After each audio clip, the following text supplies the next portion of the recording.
Okay, श्रीमत बुलाओ।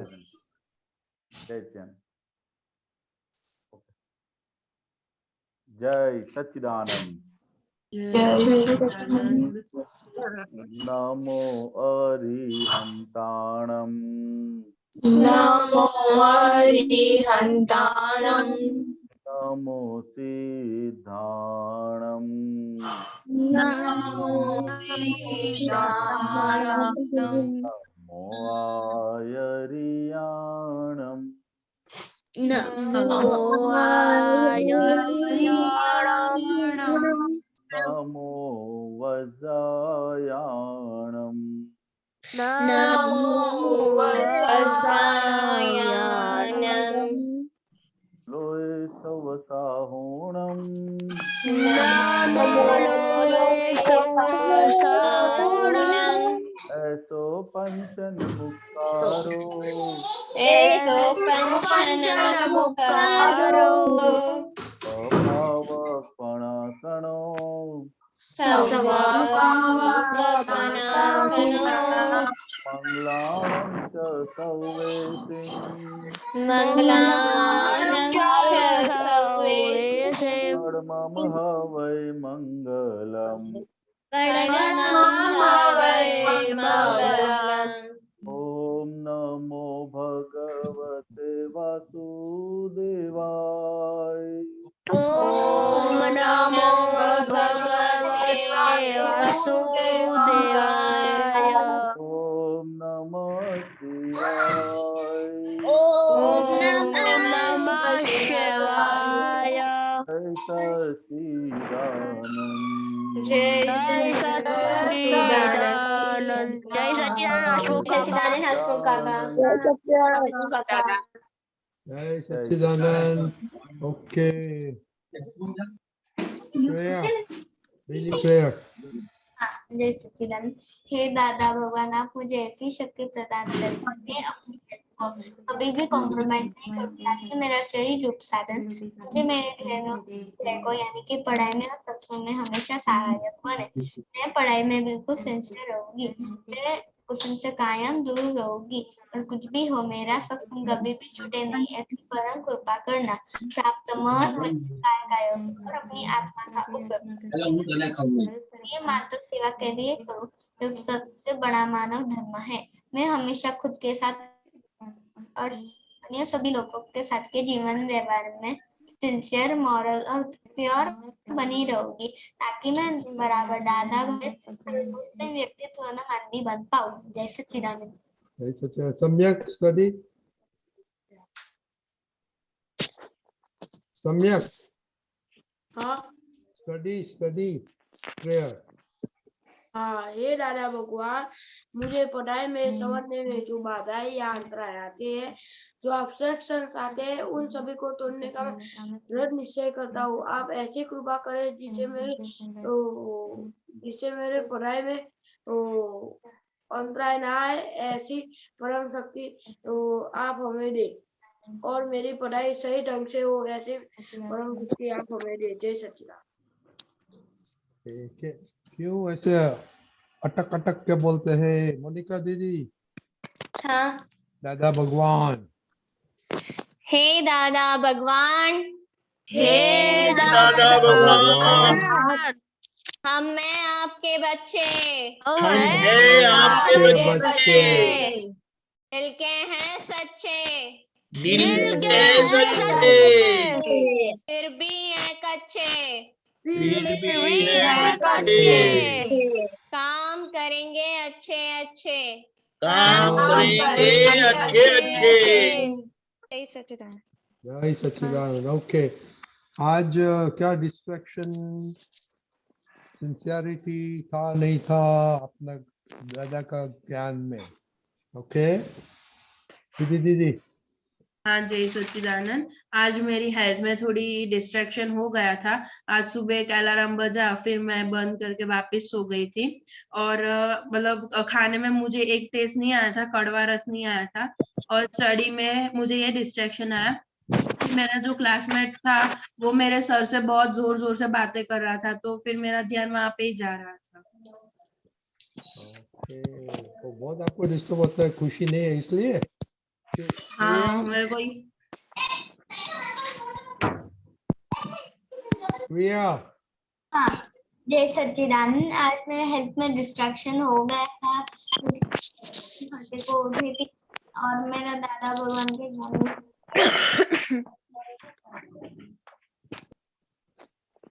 तो आप खिचड़ी नहीं खाई थी आज? नहीं। परमार,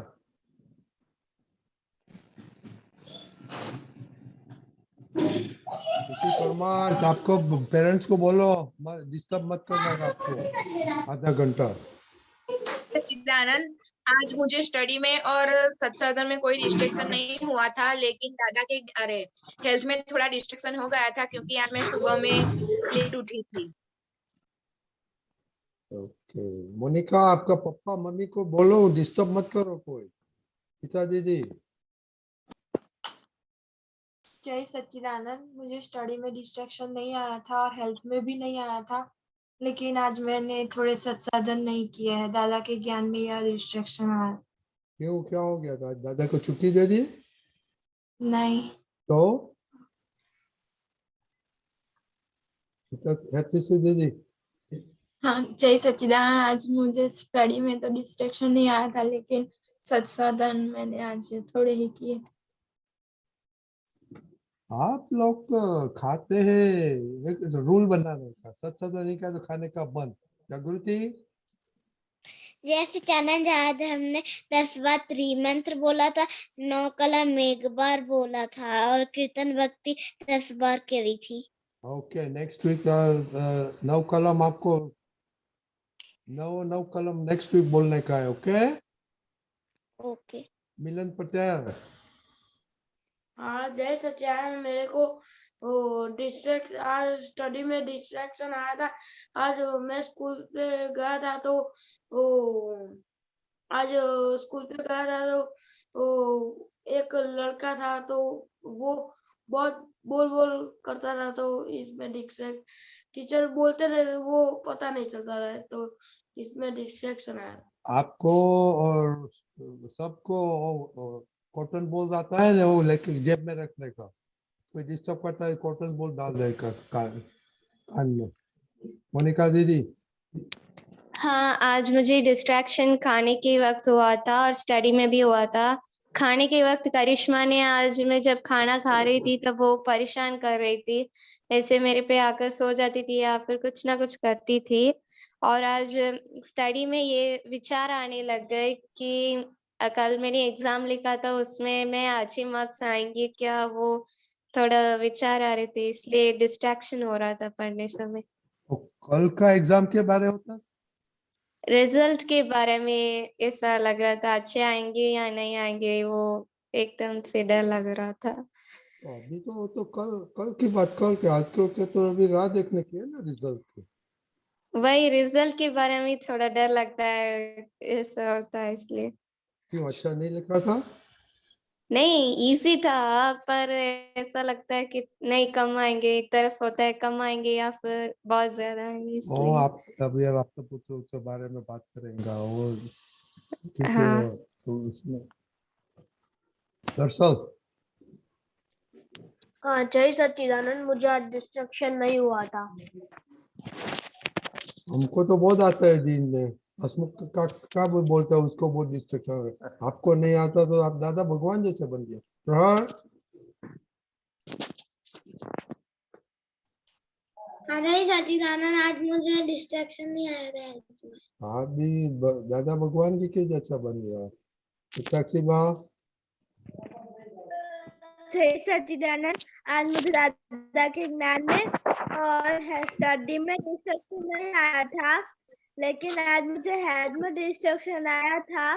मैं 6 o'clock की जगह पर 6:30 को उठी थी। और दीदी दीदी, जय सच्चिदानंद, मुझे आज डिस्ट्रैक्शन नहीं आया। रुद्रा,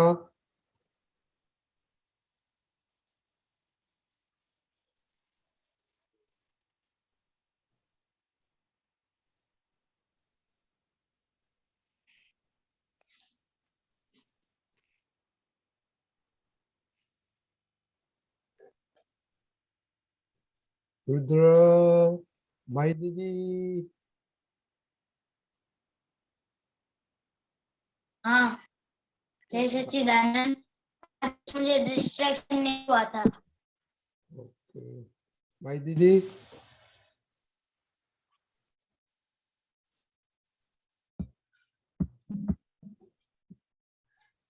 जय सच्चिदानंद, आज मुझे थोड़ा डिस्ट्रैक्शन मेरी हेल्थ में हो गया था क्योंकि आज डेंटल ट्रीटमेंट की वजह से मैं कुछ खा नहीं पाती थी।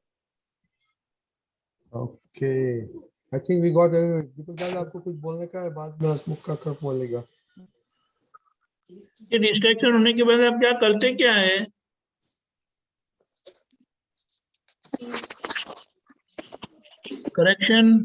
करेक्शन क्या करते हैं? हम हमारी मिस्टेक को जानते हैं। फिर जानने के बाद करेक्शन करना है। हाँ आप क्या किया? Correction? नडियाद आपने क्या करेक्शन करने का सोचा? मैंने सत्साधन में ऐसा होता है कि मैं पहले वो नहीं करती हूँ, पहले मेरे पढ़ाई पर फिनिश करती हूँ, लेकिन अब मैं सुबह में सत्साधन के टाइम पे सत्साधन ही करूंगी। और आप दीदी? मुझे सुबह उठने में लेट हो गया था, इसलिए संसाधन पूरे नहीं हुए थे। ओके आपका स्लीपिंग टाइम इनफ है कि नहीं? इनफ कम है, है कि ज्यादा है? इनफ है। इनफ है, फिर वो ठंडी की वजह से सो गए?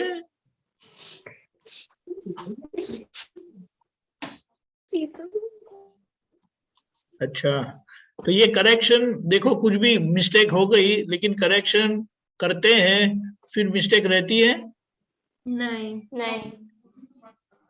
तो इस तरह से अभी करेक्ट करना, धीमे धीमे करके सीख जाना है। डिस्ट्रैक्शन होगा फिर उसको वापस ले आना है। यू कांट चेंज सिचुएशन, पर हम उसको सही ढंग से समझ के आगे बढ़ना है। और कल एग्जाम दी थी उसका आज क्यों टेंशन? वो रिजल्ट क्या आएगा इसके अरे लिए। रिजल्ट तो आएगा, अभी तो क्या है, जैसी एग्जाम दी है ऐसा रिजल्ट आएगा। लेकिन यही ऐसी बातों को धीमे धीमे करके हमें असर मुक्त होना है। हाँ जो एग्जाम आ गई है उसका तो रिजल्ट आने ही वाला है ना। हाँ आएगा। तो फिर अभी जो करना है उसके ऊपर अगर वो डिस्टर्ब होता है तो और भी रिजल्ट बिगड़ेगा, ऐसा नहीं है? हाँ बिगड़ेगा, आज पढ़ाई भी सही ढंग से नहीं हुई इसलिए। देखो ऐसा धीमे धीमे समझ लो। हाँ अपना जो भी है देखा जाएगा, क्योंकि अभी एग्जाम तो हो गई ना। हाँ हो गई है। हाँ, तो फिर उसका जो रिजल्ट आएगा हम देख लेंगे, उसको जो करना है वो करेंगे। लेकिन आज जो आज बिगड़ता है ना तो हाँ उसका कल बिगड़ ही जाता है, ऐसा नहीं है? हाँ बिगड़ जाता है। हाँ, तो आज नहीं बिगड़ने के लिए ही ये सब हमारा प्रयत्न है, समझिए सब। जैसे हाँ जैसा हाँ। How to perfect now and present moment, that is our goal. हाँ ओके हाँ दीपक ओके ओके हसमुख काका आप बोलिए राइट, बाद। इफ प्रेजेंट इज परफेक्ट, अगर प्रेजेंट परफेक्ट है तो फ्यूचर क्या होगा? अच्छा रहेगा, अच्छा कि परफेक्ट होगा? परफेक्ट होगा। हाँ, तो धीमे धीमे ऐसा करना है अभी हमें। तो इतने हाँ सारे डिस्टरबेंस है तो उसमें you can change the disturbance, पर हम हमारा हाँ फोकस को अच्छी तरह से रख सकते हैं। हाँ ऐसा दादा को प्रार्थना करना है, शक्ति मांगो और resolve decision, a firm and strong decision, हमारा रिजल्ट आता ही है फिर। हाँ। हिस्ट्री प्रॉब्लम कर सकती है। क्या? History what is history? जो पुराने जमाने के बारे में बताते हैं, क्या तो हुआ पहले वो में। कल जो एग्जाम हो गई वो पुराना जमाना नहीं है। हाँ वो है। आज के पहले, ये मोमेंट के पहले जो भी है वो सब हिस्ट्री नहीं है। हाँ वो हिस्ट्री है। क्यों करिश्मा क्यों चिल्लाती है? वो उसके दोस्त आए हुए हैं तो वो ठीक है पास ठीक है, में फाइन फाइन खेल फाइन, रहे हैं इट्स ओके इट्स इसलिए। Okay okay. आप समझ गए ना? हाँ हाँ तो हिस्ट्री से we have to learn lesson only. हाँ अगर ऐसा डाउट क्यों आएगा? जब आपकी एग्जाम ठीक नहीं गई तभी तो डाउट आएगा ना। हाँ तभी आएगा। और एग्जाम ठीक क्यों नहीं जाती है? प्रिपरेशन ठीक नहीं किया इसीलिए। हाँ तो और वो मैथमेटिक्स में तो फुल मार्क्स आते हैं। हाँ आते हैं। फिर आप समझ गए? हाँ समझ गई। हाँ, ये सब धीमे धीमे। और वेकअप टाइम दूसरे को बोल के रखो कि अगर मैं नहीं उठी तो वो कहाँ गई बड़ी बहन? कौन? अरे वो खुशी? नहीं, उसकी नडियाद वाले। दैट्स फाइन, तो वो दूसरों को बोल के रखो कि अगर मैं नहीं उठी तो मुझे उठा देना करके। मम्मी को बोलो, बहन को बोलो, दूसरा अलार्म रखो 5 मिनट के बाद। समझ गए? हाँ पर दीपक दादा, वो जब खुशी ऐसे ही कहती है कि तुम मुझे याद दिलाओ उसके बदले पनिशमेंट दे दो, पर जब मैं वो नहीं करती तो मैं पनिशमेंट देती हूँ, तो छोड़ो मैं नहीं करूंगी। नहीं नो, वो आपका कहते। बिजनेस नहीं है। आपको उनको बोलना है, आपको उनको पनिशमेंट देनी है। वो करे वो उसके लिए अच्छा है, वो नहीं करे तो हाँ उसके लिए खराब है। अगर उसने ही हाँ कहा है तो शी मस्ट फॉलो। वो नहीं फॉलो करती तो आपकी जिम्मेदारी नहीं है वो। हाँ आप समझे? आपको उठाने बोला तो उठाने का, नहीं उठते तो पानी डाल हाँ के भी उठा दो। हाँ वो सुबह ही ऐसे ही होता है। हाँ, वो एक दो बार करेंगे फिर नहीं होगा ऐसा। हाँ ठीक है। ओके, जय हाँ सच्चिदानंद। जय सचिदानंद। ओके, आंसू काका आप बोलिए, बाद में 2-3 चीज करने की है, आप कुछ बोलिए, बताइए।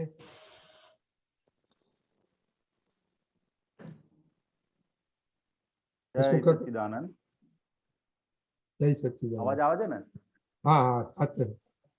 हाँ, तो क्या अभी उन्होंने बात बताई, दीपक आनंद जी ने भी बात बताई कि जो डिस्ट्रक्ट करने वाले अपने जो संजोग है, वो बाहर के जो संजोग है उनको अपने चेंज नहीं कर सकते, लेकिन क्या चेंज कर सकते हैं? तो हम खुद को चेंज कर सकते हैं।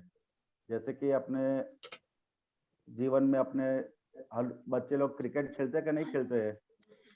खेलते हैं। हाँ, हाँ क्रिकेट खेलते खेलते हैं। हैं।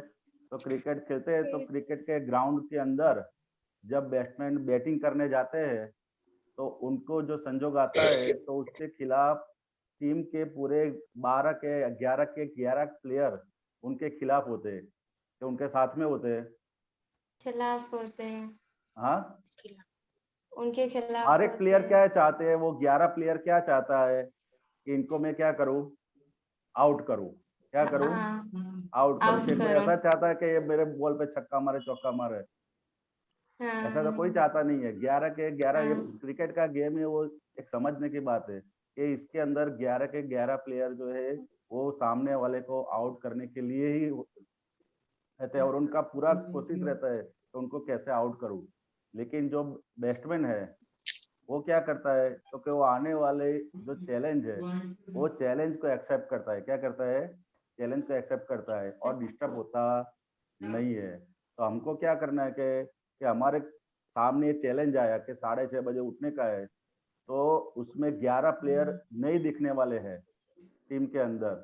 वो नहीं दिखने वाले प्लेयर हमको आउट करने के लिए रहेंगे, लेकिन हमको वो चैलेंज स्वीकार करने का है और दादा के पास शक्ति मांगने की है और प्रैक्टिस करने की है।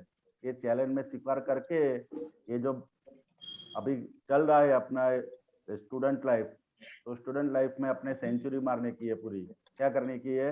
वो कब सेंचुरी मार पाएंगे? तो फिर चैलेंज पहले एक्सेप्ट करेंगे कि भाई ये मेरे में इतने इतने माइनस पॉइंट है और ये सब डिस्टर्ब करने वाले पॉइंट है। 11 के 11 प्लेयर, किसी के पास 2-3 प्लेयर ही होंगे, 2-3 प्लेयर के बॉल में ही आउट हो जाते होंगे।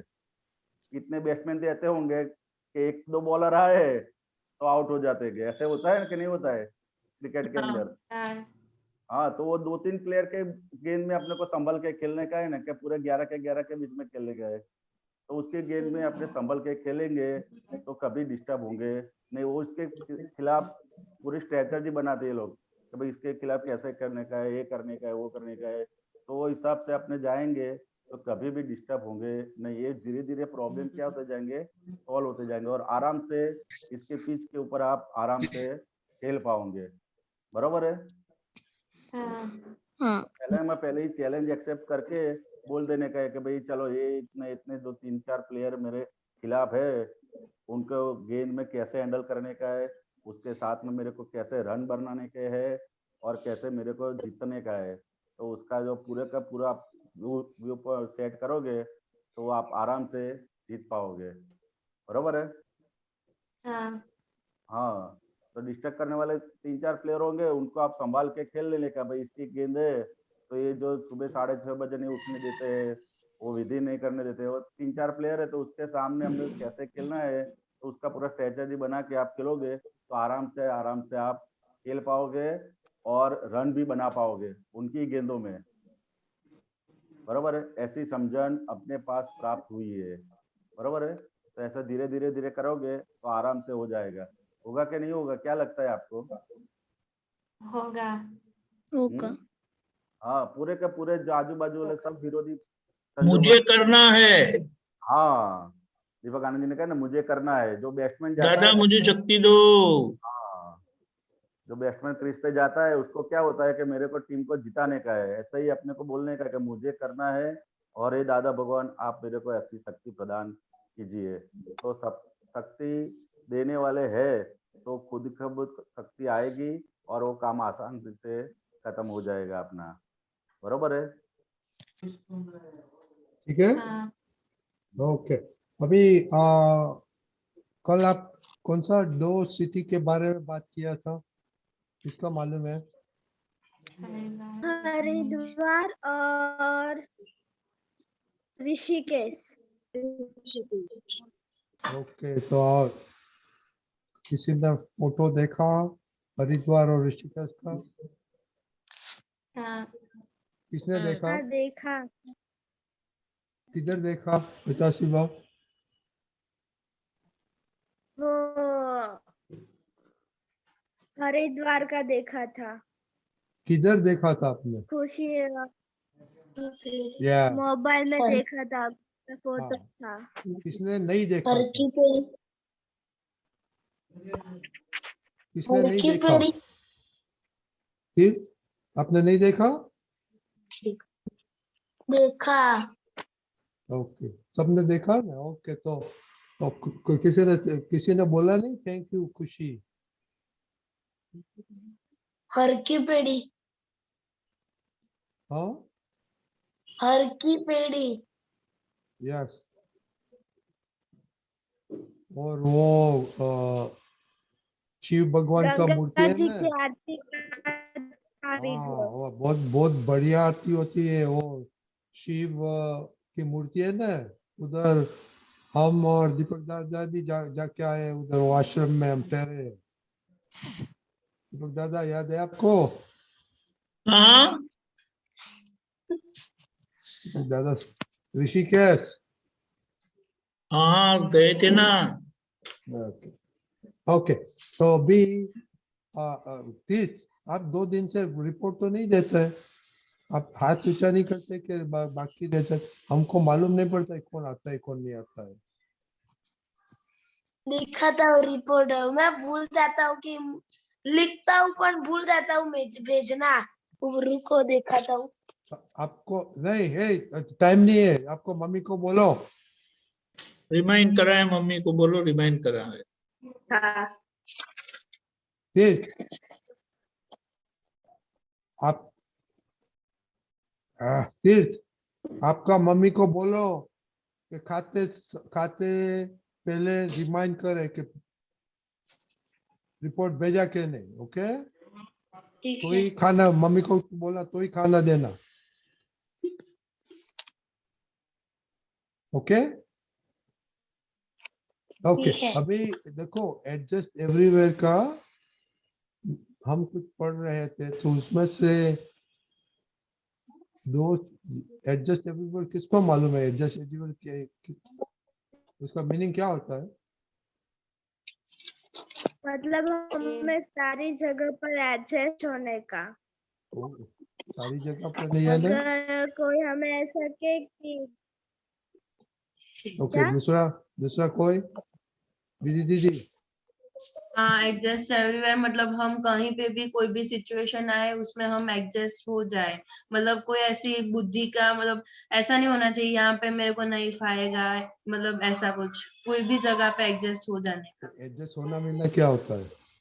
मतलब कोई मतलब एग्जाम्पल से कहो तो मेरे को खाने में बहुत वो होता है तो मतलब किसी के घर पे जाती हूँ ना तो मेरे को नहीं फाता कुछ टेस्ट वगैरह, तो वहां पे एडजस्ट होने की मैं अभी ट्राई कर रही हूँ। हेता दीदी एडजस्ट आपका मीन्स क्या होता है? आप एडजस्ट होते हैं तो आपको क्या अच्छा लगता है, बुरा लगता है, क्या होता है? हाँ, मैं एडजस्ट होती हूँ तो मुझे अच्छा लगता है। पहले मेरे मम्मी के साथ बहुत झगड़ा होता था, तब मैं एडजस्ट नहीं करती थी उनके साथ, लेकिन अब करती हूँ तो अच्छा रहता है। Okay very good. अभी बच्चे लोग अभी अकबर बिरबल का अभी बच्चे लोग पढ़ने लगा है तो कल से स्टार्ट करेगा। दरअसल ने बाकी श्रेया ने बोलने का है स्टोरी। ओके तो आज दीपक दादा यस वो 2 सप्ताह है ना एडजस्टमेंट और जरा सबको बताओ क्या सरलता और वाका उसका इसका क्या होता है एडजस्टमेंट में? क्या क्या? सरलता हाँ, अने वाको गुजर हमको हिंदी नहीं आता टेढ़ापन, सरल है। सरलता और टेढ़ापन। वो क्या होता है एडजस्टमेंट में? एडजस्ट एवरीवेयर में okay okay, let us see that, 1 minute.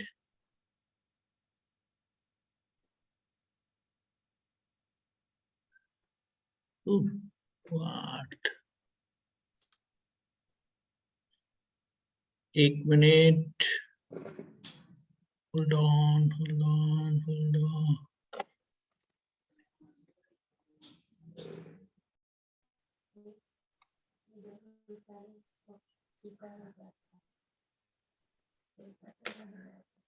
और दीपक दादा करते हैं तो अभी बच्चे लोग अपना होम ये रिपोर्ट में डिस्ट्रैक्शन एंड टेढ़ापना किधर आता है वो नोटिस करने का है। ओके तो वो लिख दो। क्रुकेडनेस बोलेंगे, इंग्लिश में बोलेंगे तो क्रुकेडनेस, हिंदी में टेढ़ापन, गुजराती में वांका, वांका, वांकापणु। ओके तो दादा भगवान ने एडजस्ट एवरीवेयर के लिए ऐसा बताया, वो जीवन व्यवहार में बहुत महत्व की जानने की कला है। दादा भगवान ने अपने जीवन व्यवहार में देखा कि उनके साथ कोई नहीं थे, उनको समझने वाले कोई नहीं थे, उनको उनका स्वीकार करने वाले कोई नहीं थे। और उन्होंने देखा उनकी बुद्धि बहुत तीक्ष्ण थी, शार्प इंटेलेक्ट। तो वो हमेशा कोई भी परिस्थिति को सीधा वन साइडेड एक तरफी मूल्यांकन नहीं करते थे, उसका अच्छे से एनालिसिस करते थे, पृथक्करण करते थे, एनालाइज करते थे। और उससे उनको ये जवाब मिला कि एडजस्ट एवरीवेयर वो मास्टर की है। जीवन में दुखी होने के बदले, यानी दुखी नहीं होने का और सफल होने के लिए, सक्सेस पाने के लिए एडजस्ट एवरीवेयर ही चाबी है। इसीलिए उनका एक उसको क्या बोलेंगे, आप्त सूत्र है कि all these relatives are temporary adjustment। Relative यानी जो बदलता रहता है। क्या बदलता रहता है? संजोग बदलते रहते हैं, हमारे विचार बदलते रहते हैं, लोग बदलते रहते हैं, अवस्थाएं बदलती रहती है, और कौन कौन बदलता नहीं है? हमारे भीतर के भगवान है, दादा भगवान, वही कृष्ण भगवान है, वही राम भगवान है, वही महावीर भगवान है, वही अल्लाह है, वही क्राइस्ट है। जो ज्ञान स्वरूप है वो बदलते नहीं है हमारे अंदर, वो परमानेंट है, वो रियल है। तो ये एडजस्टमेंट लगेगा ही। आप अकेले हैं तो कुछ भी करो, कोई प्रश्न नहीं है, लेकिन कोई भी आपके साथ है, किसी के भी साथ हो, स्कूल में, घर में, किसी के भी साथ, आप अकेले कितना टाइम रहेंगे? हार्डली एनी टाइम ना। जब हम जागते हैं तो किसी न किसी के साथ होते ही है। तो बोले अगर कोई न कोई साथ है, किसी के भी साथ हो, तो उनसे व्यवहार बनेगा, और उस व्यवहार में एडजस्टमेंट लगेगा ही। हमारे पास कितने पैर है? वो दो दो पैर से चलते हैं ना। हाँ। कितनी बार गिर गए अब तक? याद करना पड़ता है। ये वैसे लगता नहीं है कि हम कभी गिरे। तो आप सोचो, ये दो पैर है, दो अलग अलग है, एक राइट है, एक लेफ्ट है, बाया है, एक दाहिना है, लेकिन दो इतने अच्छे गुल मिलकर चलते हैं कि हमें गिरने नहीं देते। तो ये राइट और लेफ्ट एक दूसरे से कितना एडजस्टमेंट लेते हैं, समझ गए आप अभी? तो उसी तरह से हम जिनके भी साथ हैं, तो ये एडजस्टमेंट लेना जरूरी। हमें तय करना है कि मैं एडजस्ट होगा, मुझे एडजस्ट होना है, क्योंकि जगत बदलेगा नहीं, हमें ही बदलना पड़ेगा। तो उसमें जिसको एडजस्टमेंट की चाबी मिल गई वो सरल हो जाते हैं। जो एडजस्ट नहीं होते वो टेढ़े है। टेढ़े तो समझते हैं ना? टेढ़ा सीधा होना यानी रास्ता देना, टेढ़ा होना यानी रास्ता ब्लॉक कर देना। वो एडजस्टमेंट वाले सीधे होकर निकल जाते हैं। आप समझे? दीपकांत जी, हाँ, मैं क्वेश्चन पूछ रहा हूँ। आप लोग सब सीधे हैं कि टेढ़े? टेढ़े है। हसमुखा ने तो जवाब दे, हसमुखा का ने तो जवाब दे दिया। मैं भी दूंगा, टेढ़ा हूँ। दूसरा, बच्चे लोग तो सीधे सरल होता है। नहीं, अगर उनकी डैडी मम्मी खुश है उनसे तो वो सीधे है।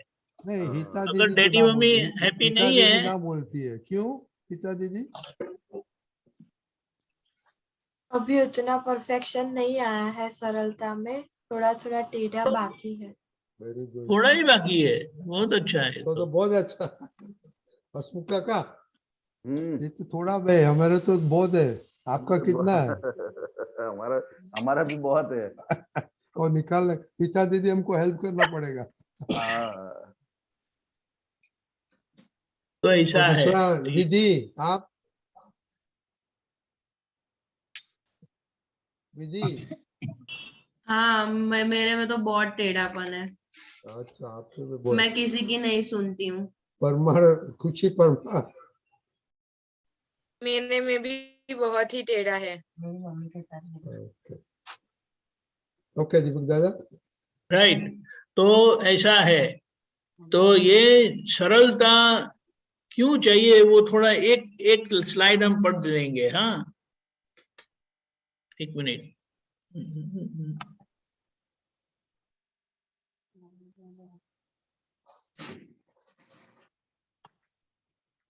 दुनिया, प्रश्नकर्ता पूछते हैं दादा भगवान को, दुनिया टेढ़ी है, लेकिन अगर हम अपने स्वभाव के अनुसार सरलता से व्यवहार करें, अगर हम सरलता से व्यवहार करें तो हमारी गिनती मूर्खों में की जाएगी। तो क्या सरलता छोड़ देनी चाहिए या मूर्ख कहलाएं? हाँ, अरे खुशी, कहाँ उलझ जाती हो? खुशी, आपको बोलना डिस्टर्ब नहीं मांगता है, जवाब दो। इसका क्या आंसर क्या है? दुनिया किसी- टेढ़ी वो है। मेरी बहन मुझे पूछ रही थी। आओ द मत डिस्टर्ब करो आप। तो देखो, अगर ओके, दुनिया विकी दीजिए टेढ़ी है, इसका जवाब उनके क्या साथ देगा? अगर हम बोलते हैं सरल रहेंगे तो दुनिया हमें मूर्ख कहेगी। तो क्या हमें सरलता छोड़ देनी चाहिए या फिर हम मूर्ख कहलाए? क्योंकि सरलता पकड़ेंगे, सरलता रखेंगे तो लोग हमें मूर्ख कहते हैं। तो यहाँ बड़ा दादा भगवान ने बड़ा अच्छा बताया है, वो हम देखते हैं। ऐसा है, अनेक अवतार की कमाई से सरलता उत्पन्न होती है। यानी स्ट्रेट फॉरवर्डनेस जो है हमारे अंदर, जो हम सरल है, यानी जो पूछा जाता है, जो कहा जाता है, वो सरलता से करते हैं। और जो टेढ़ा, वह हमारी कमाई खो जाए ऐसा करवाना फिरते हैं। यानी जो टेढ़ा है वह हमारी कमाई खो हम खो देते हैं हमारी कमाई को। तो ऐसा बताया कि सरलता की कमाई बहुत मुश्किल से आती है।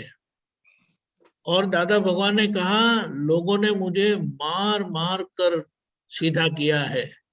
तो मैंने इतना मार खाया है टेढ़ेपन का। तो बोले अब हम ऐसे सीधे हो गए हैं कि कोई मुझे कितना भी टेढ़ा करने की कोशिश करे ना, लेकिन मैं टेढ़ा होता ही नहीं हूं, मैं सीधा ही रहता हूं। तो यहाँ पर दादा ने बताया कि अनेक अवतार इस कमाई करने के पीछे लगे। जो टेढ़ा है वह हमारी कमाई खो जाए ऐसा करवाना फिरते हैं। यानी जो टेढ़े होते हैं वो हमें उल्टा सिखाते हैं कि आप टेढ़े हो जाओ, सीधे होंगे तो मार खाएंगे ऐसा करके। लेकिन ऐसा नहीं है, तो हमें जागृत रहना है। तो बताया, तो क्या हम अपनी कमाई को खो जाने दे? अगर हमारी कमाई चली गई तो हम भी टेढ़े हो जाएंगे, फिर हमारे पास रहेगा क्या? सारा सामान खत्म हो गया और फिर दिवाला निकल आता है। दिवाला निकालना यानी कुछ रहेगा नहीं, जेब खाली। तो ये जो सरलता है वो बहुत ऊंची कमाई है, ऐसा बताया। और धीमे धीमे तो उससे मूर्ख होना अच्छा है, प्रश्नकर्ता कहते हैं। नहीं, इस दुनिया में कोई मूर्ख नहीं, ऐसा है ही नहीं। जहां हर कोई मूर्ख ही है, लोग चाहे हमें मूर्ख कहे, ऐसा बताया। उसमें भले ही वे हमें मूर्ख कहते हैं, तो उसे ध्यान मत रखना नहीं है कि वो जो मूर्ख समझते हैं। उसमें गलत क्या है? सरलता तो कई अवतारों में अर्जित की जाती है। यानी कितने अवतारों की कमाई होती है तब ये सरलता आती है। तो क्या उस कमाई को खोना बहुत जोखिम भरा है? और एक कोई वकील ने पूछा था, तो बोले आप वकील हो तो आप तो ठीक तरह से समझते हो, तो आप अपनी पूंजी को जाने देंगे? ऐसी बात है। तो जो सरल हो गए, और दादा ने तो वो कहा, बड़ा मार खा के मैं सरल हुआ हूं, और हमें वो एडजस्टमेंट की चाबी दे दी कि आप एडजस्ट एवरीवेयर की मास्टर की उपयोग करना, आपकी गाड़ी कहीं भी फंसेगी नहीं। समझ गए? इसको आगे लेना है रजनी दादा? नहीं, बहुत है। Yes, that's what. हाँ, तो अभी इसके ऊपर हमें गौर करना है बहुत अच्छी तरह से, कि इसीलिए रजनी दादा ने पूछा ना कि आप सीधे हो, सरल हो या टेढ़े हो। तो ये तो तय करके बोलिए आप। ये अभी होमवर्क में ये दो चीज बहुत ध्यान रखना था। ओके, दोनों 3 गोलों में से टेढ़ापना और डिस्ट्रैक्शन, तो ये मास्टरी हो गया तो आपको क्या, आप लोग क्या बनेगा तो हम सोच भी नहीं सकते। अशोक काका है? સરળતા તો જ્ઞાની પુરુષને એક મોટો ગુણ છે એવું છે. જેની શરૂઆત બી થઈ જાય તો એ જ્ઞાન માર્ગે આગળ. हिंदी હા, आप थोड़ी बातें करो 2 मिनट सरलता और टेढ़ापन नहीं। पे, बाद में बच्चा एडल्ट कर लेगा। नहीं, उसका बात का कितनी सारी दीपक आनंद जी ने सब बता दिया ना पूरा कि हाँ कई अवतारों के एक एक करते करते थोड़ा थोड़ा थोड़ा थोड़ा करके एक गुण अपने अंदर डेवलप होता है। दादा भगवान ने बताया ना, तो कि वो गुण सिर्फ किसी के या थोड़े कोई सताए और वो गुण चला जाए, ऐसी मूर्खामी वो कोई करेगा नहीं। तो कोई थोड़ा पैसा या थोड़े मान इज्जत या थोड़ा अपना खुद का चलाने के लिए ये सरलता का गुण दादा भगवान ने बताया ना कि कई अवतारों की कमानी करते करते करते करते आज थोड़ा जमा हुआ है, और ये जमा किसी के कहने से हम निकाल देंगे तो हमारे पास कुछ बचेगा नहीं। तो कि मनुष्य अवतारों में सबसे ज्यादा कमानी किसकी करनी चाहिए? तो कि पैसों की नहीं, पैसों की कमानी करने के लिए मनुष्य अवतार नहीं है, गुण की कमानी करनी चाहिए। किसकी कमानी चाहिए? गुणों की कमानी करनी चाहिए। आदमी सबसे अच्छा दिखता किससे है? पैसों से अच्छा दिखता है, फेस से अच्छा दिखता है? तो क्या फेस या पैसों से कोई आदमी अच्छा नहीं दिखता है। अच्छा किससे दिखता है? तो उसके अंदर रहे गुणों के हिसाब से दिखता है। किसके हिसाब से दिखता है? गुण के हिसाब से। चाहे कितना भी अच्छा मेकअप वेकअप करके आए हो और किसी को गाली बोलता हो तो कोई बोलेगा कि अच्छा है? कोई भी नहीं बोलेगा। और कैसे भी कपड़े पहन के आए हो और हाथ जोड़ के खड़ा रहेगा ना, तो सब लोग बोलेंगे कि क्या बढ़िया आदमी है। समझ गए ना? तो कीमत किसकी है? तो क्या लुक की कीमत नहीं है, गुणों की कीमत है। किसकी कीमत है? गुणों की कीमत है। यार हम लोग किसके पीछे दौड़ते हैं? लुक के पीछे दौड़ते हैं। समझ गए ना? तो हमको दौड़ना किसके पीछे है? तो ये गुण प्राप्त करने के लिए। और गुण प्राप्त कहाँ से होंगे? तो कि जो गुणों के भंडार है, जो गुणों के भंडार है उसके पास सिर्फ नमन करोगे। गुणों के भंडार कौन है ये काल में? तो दादा भगवान है। उसके पास सरलता का इतना सारा मतलब खजाना उनके पास था। सिर्फ मांगोगे तो उतनी सरलता अपने अंदर आती जाएगी। समझ गए ना? रोज दादा एक बार मांग ले कि दादा भगवान आपके जैसी सरलता हमें प्राप्त दो, तो मांगोगे तो अपने आप आ जाएगी। दादा भगवान की सरलता की अगर अपने बात करेंगे ना, तो अपना पूरा जीवन निकल जाएगा तो भी वो बात खत्म होगी नहीं। इतनी सारी सरलता उनके पूरे जीवन और उनके लाइफ में हो गई थी। समझ गए ना? तो उनकी बात की वो जैसे जैसे प्रसंग आएंगे तो आप आपके पुत्र से पूछना कि उनकी सरलता का एक दो उदाहरण दो, थोड़ी बात करो, तो बात सुनेंगे। पहले अपने सुनेंगे, फिर धीरे धीरे करके वो अपने अंदर आता जाएगा। श्रवण होगा, उसके बाद में धीरे धीरे अपने मनन करके अंदर आता जाएगा। तो बात सुनने की कहाँ कहाँ दादा भगवान कैसे सरल हो जाते थे। वो आपके पुत्रों के साथ में बहुत रहे, उनके साथ में बहुत रहे हुए थे। वो कैसे उनके सरलता का पूरा उन्होंने देखा हुआ है कि कैसे दादा भगवान सरलता पूर्वक रहते थे सब लोगों के साथ में। तो आप धीरे धीरे जैसे जैसे सत्संग आगे चलता जाएगा, वो आप पूछते रहना।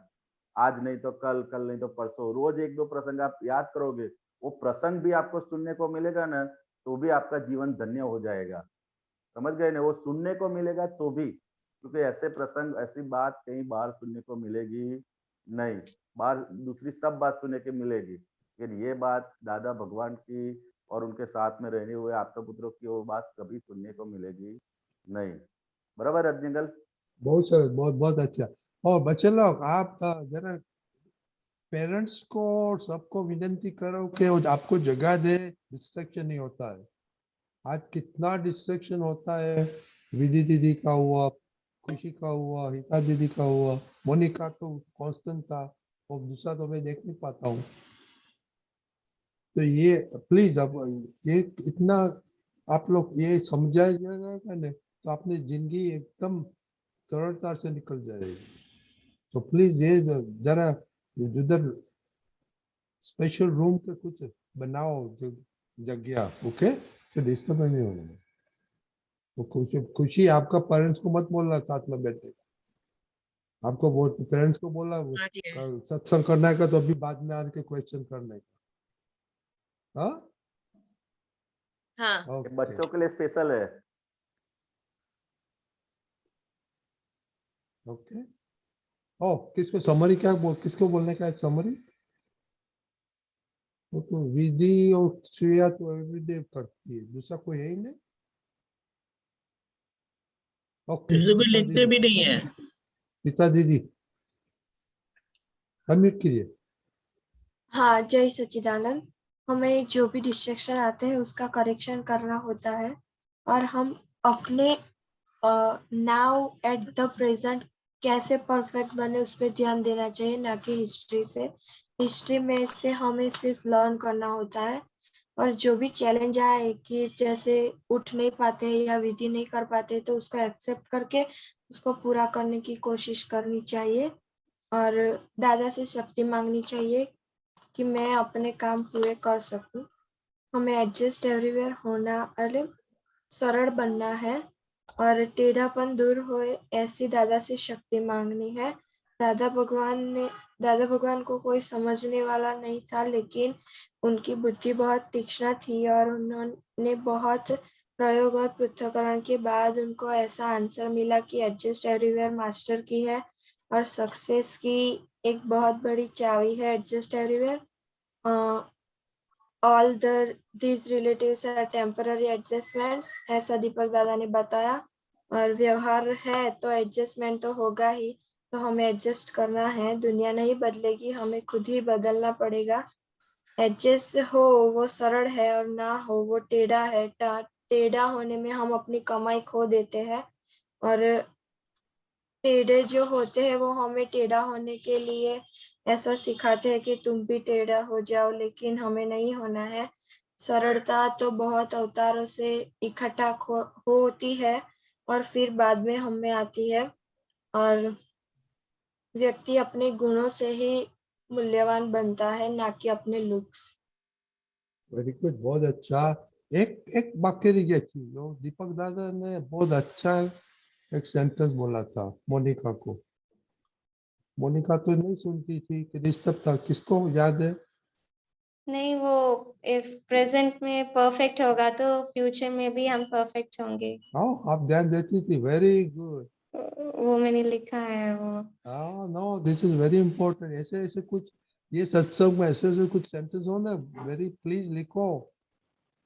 हाँ, और जिधर भी लिख के चित्रा लिखा, जिधर आपको नजर जाएगी तब तो आपका सब घर वालों को भी वो पक्का हो जाएगा। ओके हाँ, मोनिका दीदी, हमको हाँ, बताना कितनी घर में कितनी प्लेस में आपने चिटक दिया। ओके, कल बताना मुझे। हाँ, हाँ, हाँ, और करिश्मा को बोलने का खास बहुत 10 दफा बोलना है। हाँ, वो आज डर गई थी आज सत्संग आने से पहले, इसलिए। ओके, जय सच्चिदानंद। जय सच्चिदानंद। ओके, जय सच्चिदानंद। जय जय तो सच्चिदानंद। कल जय कल सच्चिदानंद। कल आपका डेली स्केड्यूल में क्या ऐड करने का है, किसको याद है? सीता दीदी? टेढ़ापन और सरलता में जो डिस्ट्रैक्शन होता है वो। नहीं, सारा दिन में जो आप एक्टिविटीज करते हैं हाँ, उसमें किधर डिस्ट्रैक्शन आया, किधर टेढ़ापन आया। ओके ओके, जय सच्चिदानंद। ओ प्रहर, आपको बोलने का कुछ? जय सच्चिदानंद।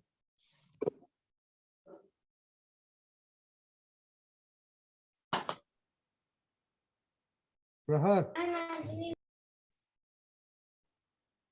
प्रहर बोलिए, आप कुछ बोलने का है? हाँ, तो बोलो कुछ बोलने का है तो। ओह वेरी गुड, आपको बताने का, वेरी गुड। आपको school projects, okay, all the best. Okay, all the best. जय सच्चिदानंद। ये क्या है प्रोजेक्ट, बताओ तो, बोलो तो सही, क्या है? कोई भी मीन्स ऑफ ट्रांसपोर्ट या मीन्स ऑफ कम्युनिकेशन का बनाना था मॉडल। ओके। तो मैंने रोड ट्रांसपोर्ट का बनाया हाँ वेरी गुड। और सिविल इंजीनियरिंग का धंधा किया आपने, वेरी गुड। और इसके बारे में बोलना था। हाँ बोलो। जो आज ही वेरी गुड, हो गया था सभी वेरी का। गुड। Good luck. वी सब प्रार्थना करते आपको फर्स्ट प्राइज मिले। जय सच्चिदानंद। जय ये सच्चिदानंद। कंपटीशन नहीं थी, ये कंपटीशन नहीं थी, तो सिर्फ प्रोजेक्ट ही था।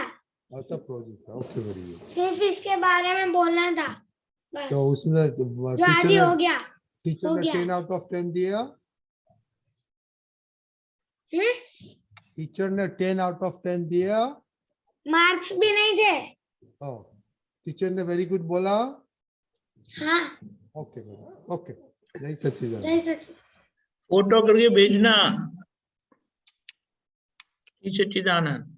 और जय दीपक दादा को दे सच्चिदानंद, दीपक दादा। देना ट्रांसपोर्टेशन में, उसको जरूरत बहुत है। पूरे इंडिया को जरूरत है। पहले तो अब लोकल केलनपुरी से स्टार्ट करेंगे ना। जय सच्चिदानंद। किसी में जय सच्चिदानंद रजनी भाई, जय सच्चिदानंद दीपकानंद जी, हसमुखानंद जय जी, जय सच्चिदानंद। सच्चिदानंद। મેં તમને ક્લિપ મોકલી છે આજે હમણાં થોડી વાર પહેલા આહાર રિલેટેડ ક્વેશ્ચન છે.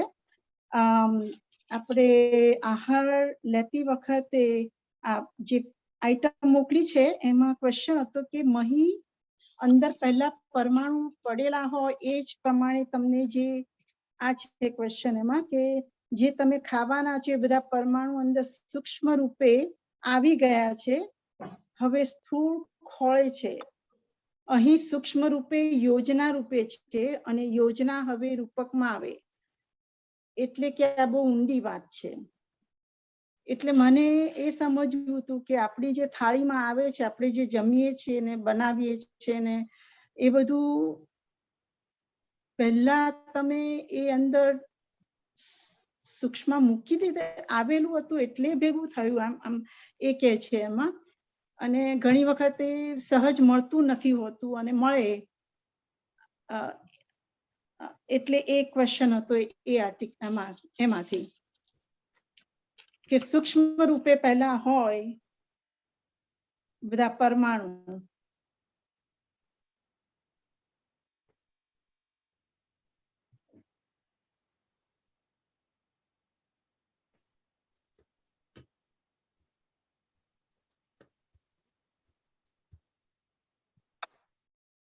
स्क्रीन पर મૂકો છો દીપકાનંદ जी।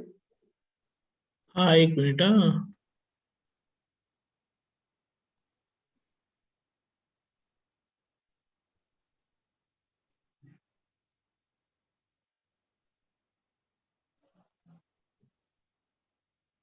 दिखायो।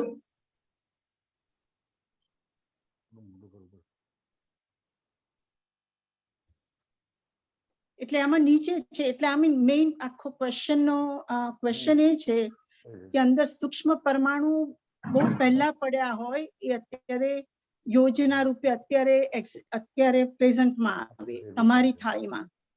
પણ આપણને લાગે ઘણી વખત વસ્તુઓ મળે ના મળે પણ ખાવાનું ભાવે ના ભાવે, એટલે આ બાબતમાં થોડો ઉઘાડ આપો કે બહુ ઊંડી વાત છે એમ કે છે. તો દાદા ભગવાન કહે છે કે આ આખું જે બનેલું છે આખું જગત, તો કે શેનું બનેલું છે? તો પરમાણુનું બનેલું છે અને પરમાણુની અસરો હોય છે દરેક વસ્તુની.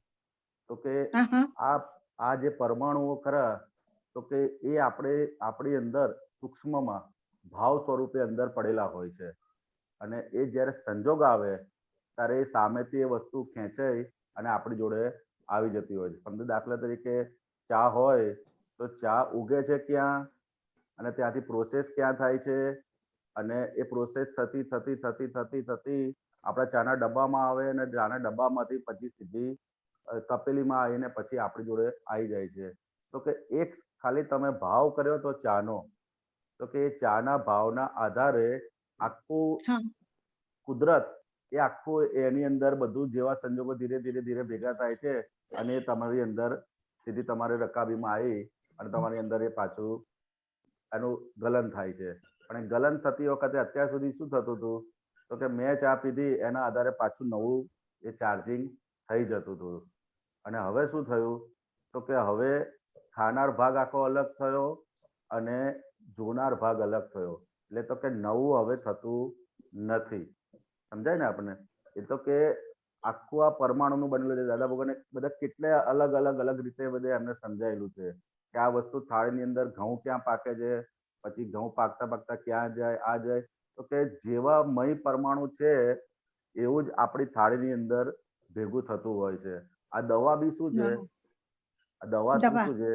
હા, હા. આપણે ટીકડી લઈએ છીએ, એક જાતનો આહાર જ થયો. આપણે મહી પરમાણુ એવા પડેલા છે કે આપણે અંદર એની જરૂર છે એટલે ખેંચે ને અંદર દવા રૂપે આવે છે. પછી એ લિક્વિડ રૂપે હોય, ઇન્જેક્શન રૂપે હોય, અલગ અલગ રૂપે, પણ એક જાતની એ ફૂડ જ છે. આ શરીર માટેનું એ ફૂડ જ છે. એવું આપણે પહેલા ભૂલથી એવી ભાવના થઈ ગઈ હોય કે જેથી કરીને ફૂડ આપણી અંદર ની જરૂર હોય છે એટલે પરમાણુ બહારથી આખા ખેંચેના શરીરને આવે છે અને પછી એ નિર્જરા થઈને જતા રહે છે. પણ જેને જ્ઞાન નથી, દ્રષ્ટિ નથી, એ લોકોને શું થાય તો કે આ સારું છે, આ ખરાબ છે, આ સારું છે, આ તરફ છે, એના આધારે શું થાય કે નવું ચાર્જિંગ થઈ જ રાખતું હોય છે. સમજાય ને? એટલે કે અલગ અલગ જગ્યાએથી, કેટલી જગ્યાએથી ખાલી તમે એક જ ભાવ કરો ને એના આધારે કુદરતે આટલી બધું કેટલી બધી વસ્તુઓ ભેગી થાય કરી, ક્યાં ચા ક્યાં પાકે, પેલું ક્યાં પાકે, રોટલી ક્યાં બને, અને એમ કરતા કરતા છેલ્લે આપણી થાળીની અંદર વ્યવસ્થિત શક્તિ આપણને આપી દે. એટલે ક્વેશ્ચન એ થાય છે કે ઘણી વખત લાઈક આહાર રિલેટેડની વાતમાં કે આપણે આ શરીરને ટકાવવા માટે કે જેમાંથી પછી આગળ દાદાના જ્ઞાન પછી તમને જાગૃતિ વધે એ માટેનું હવે જે ભાવ છે કે એમાં આગળ વધાય એવો સાત્વિક ખોરાક લઈએ, પ્રમાણમાં ખાઈએ, તો ઘણી વખત એવું જોઈતું હોય પણ એ ભેગું ના થાય. એટલે ધેટ મીન્સ કે એવા અંદર નતું મૂકેલું પહેલા એમ, એટલે નહીં મળ્યું. તમને કેમ નહીં એવું થયેલું પહેલા? સાત્વિક આહાર ખાવાનો અને એ સાત્વિક આહાર ખાવાનો ભાવ ક્યારે થયો તો કે અત્યારે ભાવ થયો છે. પહેલા નતો થયો. પહેલા તો કેવું હતું કે ભાઈ આજ ખાવું છે, ચટાકેદાર ખાવું છે, આ ખાવું છે, પેલું ખાવું છે, એના આધારે આખું બધું જૂનું હતું, એના આધારે જૂનું આપણને ભેગું થાય છે. પણ અત્યારે આપણે ભાવ બદલાઈ ગયો છે કે હવે શું છે કે દાદાનું જ્ઞાન પ્રાપ્ત થયું અને એ બધી વસ્તુ પ્રાપ્ત થઈ, જેથી કરીને આપણને જાગૃતિની કિંમત સમજાય. તો કે ખોરાકના આધારે મારી જાગૃતિમાં બહુ તકલીફ પડે છે, તો કે એના આધારે અત્યારે સાત્વિક ખાવાનો ભાવ થયો છે. તો કે એ સાત્વિક ખોરાક ધીરે ધીરે કરીને એ આપણને આગળ ભેગો થઈ જશે. અત્યારને અત્યારે જો પુણ્ય હોય તો અત્યારને અત્યારે પણ ભેગો થાય, અને પુણ્ય ઓછું હોય તો અત્યારે ના પણ ભેગો થાય. સમજાય ને? તો કે પુણ્ય હોય તો તમે જેવો ભાવ કરો સાત્વિક ખોરાક ખાવો છે તો બીજે દિવસથી સાત્વિક ખોરાક ખાવાનું ચાલુ થઈ જાય. પણ પુણ્ય ક્યારેક ના હોય તો તમે ગમે તેટલી ઈચ્છા કરો, આ કરો, તો પણ એ વખત એ ટાઈમે ભેગું થાય ને. કારણ કે આ બધું પાછું આપણે એટલું બધું ભરીને આવેલા છે ને, તો કે અત્યારના હિસાબે જલ્દી ભેગું નહીં થાય. પણ જેટલું આપણે નક્કીપણું સ્ટ્રોંગ હશે ને બધું હશે તો ધીરે ધીરે એ આહારમાં પણ અંદર એ ધીરે ધીરે એવો સાત્વિક ખોરાક ને બધું આપણને કુદરતી ભેગું થતું જશે. સમજાય ને? એટલે કે દાદા ભગવાન કે તમારી થાળીની જેવું જે તમારી થાળીમાં આવે છે ને એના આધારે જ તમારે મહી કેવા પરમાણુ છે ને એ આપણને ખબર પડે એવું છે. થાળીના આધારે તમારે જમવામાં કેવું આવે છે ને એના આધારે મહી કેવો માલ પડે છે ને એ આપણને ધીરે ધીરે ઓળખાય. સમજાય ને? કે અંદર શું ભેગું થાય છે આપણને. બીજું કઈ દીપક આનંદજી હોય તો કહેજો. ના, બરાબર છે. એટલે આ તો આપણને ભેગું થાય એટલે અમે બહુ સારી વાત શું કરી છે કે ભેગું થાય એ વ્યવસ્થિત ભેગું થાય. પછી આપણે જે લઈએ છે ને તે અંદરના પ્રમાણે લેવાય છે અને પછી એમાં બધું જ કામ કરે. વિવેક પણ કામ કરે, બધું જ કામ કરે. અને એમાં જે સારું લાગે કે આ સારું નહીં લાગ્યું એ જે છે તે આ વચ્ચેનો ભાગ છે. વચ્ચેનો ભાગ એટલે જે માન્યતાનો ભાગ છે ને તે આ મને સારું લાગ્યું, મને સારું ના લાગ્યું, એટલે જેને માણે છે, ભોગવે છે એમ કરીને. અને આ બધાને બહાર અંદરનાને જે માણે છે તેને જુએ એ આપણે પોતે જ. અને આ કોની લાઈટમાં તો કે ભગવાનની લાઈટમાં. ખ્યાલ આવ્યો? હા, એટલે હવે સિચ્યુએશન શું થાય છે, મારે લાઈફની વાત કરું કે આપણે બનાવો જમવાનું કંઈ પણ અંદર ધ્યેય છે કે સાત્વિક ખોરાક ખાવો છે, અત્યારનો છે પણ તોય પણ, અને માન્યતા પણ એવું છે કે બેલેન્સ હોવું જોઈએ, each meal should be balance, અને પ્રમાણમાં ખાઈએ જાગૃતિપૂર્વક. હવે એ થોડું ખાઈએ એટલે ઓછું ખવાય, એટલે ફૂડની બ્રેકફાસ્ટ, લંચ અને ડિનર થઈ ગયું 3 જ. પણ પછી અંધારું થાય એટલે હવે દાદાના જ્ઞાન પછી એવું જાણવા મળ્યું કે જેટલો તમે જલ્દી બન્યા પછી ખાવાનું ધ્યાન રાખો, બીકોઝ એમાં તમને એટલે એ બધું અંદર બધું એડ થયા કરે કે એવું કરવું છે પ્રમાણે, એટલે કરવાનું નથી હમણાં એવું કશું એમ. પણ કન્ફ્યુઝન એ થાય કેમ કે ઠંડુ કરેલું ખાવું નથી, અને 1% નાની ક્વોન્ટિટીમાં બનેલું પછી ફેંકી દેવાનું થાય ને એ બહુ પછી ખરાબ લાગે, અંદર બહુ ખૂંચે કે આ બરાબર નથી થતું, ઠંડુ ખાવાનું થાય કે ના પણ આમાં તમારે એક વસ્તુ રાખવાની, રૂલ ઓફ થમ કે ને કે અમુક વસ્તુ તમે શું કહેવાય સ્ટોર કરો ને કોલ્ડ કરીને તો એનો વાંધો નથી, ખાતી વખતે ગરમ કરવાનું, પણ અમુક વસ્તુ સ્ટોર કરવાની જ ના હોય. દાખલા તરીકે રાઈસ છે એને ક્યારેય સ્ટોર કરવાનો જ નહીં, કમ વોટ મે ઇન એની. એટલે એ બધું સાચું છે. અને બીજું ફેંકવાનું થાય ને તો એનો બહુ વિકલ્પ નહીં કરતા, તમારે ત્યાં જે સિસ્ટમ હોય ડ્રેનેજમાં નાખવાનું તો ડ્રેનેજમાં જીવડા છે એને ખાઈ જશે, ખબર પડી? પણ એને ખોટું મોટું ભેગું કરીને કરેલાનો કઈ મતલબ નથી. એટલે કેમ કે 1 પોર્શન બનાવવાનું અને પછી ટાઈમ એટલે ધ્યાન છે કે મારે એ પ્રમાણનું સાત્વિક ખોરાક ખાવો છે, પણ પછી ધ્યાન આ બધામાં દાદાનું જ્ઞાન કેમનું મિસ થાય, કેમ કે ઠંડુ લાઈક ફ્રૂટ્સ એન્ડ વેજીટેબલ્સ વધારે કુક કરેલું હોય એમાં વધારે જીવાત આવે ને, એટલે આ બધું એ બધું જીવાત ગણશો નહીં. પટેલ ને અમિત ક્યાંથી આ બધી ગણતરી કરવા બેસી ગયા? દેખાય છે? નથી દેખાતું. તો પછી જવા દો. તો એનો ખાલી બહારનો વિવેક રાખીને ખાવાનું, ખબર પડી? એ દેખાશે, વાંધો દેખાય પછી એના પર પગ મૂકો નહીં. ના ના. અને દેખ્યા વગર કે મારે મારવા નથી, તેનો કાંઈ મતલબ થતો નથી. એટલે એના વિવેકથી રાખો. હમણાં ઝીણું નથી કરવાનું, જાડું જાડું જવા દો. અને બીજું એક દેખાશે, પછી દેખાશે ને એની મેરેજ પછી એ રીતે લેવા છે. અચ્છા. આ સાંભળીને કોઈ આમ કર્યું એટલે કોઈ તેમ કર્યું એટલે હવે આપણે આમ કરીએ, એ બધું ને એનો બાંધે ભારે જે આપણને નિયમો આપેલા છે ને, ગાઈડલાઇન્સ આપેલા છે એ પ્રમાણે રાખો અને ગાડી ગબડવા દો હમણાં. તો આ ઇવનિંગ નું ભાવ છે કે અંધારું થાય પહેલા જમવું છે, પણ તમારું અંધારું તો કેવું છે ને ઠેકાણા વગરનું. 4 o'clock થઈ જાય છે. એટલે તમારે એ બધું વિચાર નહીં કરવાનો, પછી નહીં તો બીજા પ્રોબ્લેમ ઉભા થશે. અને નહીં તો પછી ઇન્ડિયા આવી જાઓ, આ મગજમારી નહીં થાય. ખબર પડી? એટલે બે એને એડજસ્ટ એવરીવેર ની વાત કરીને આપણે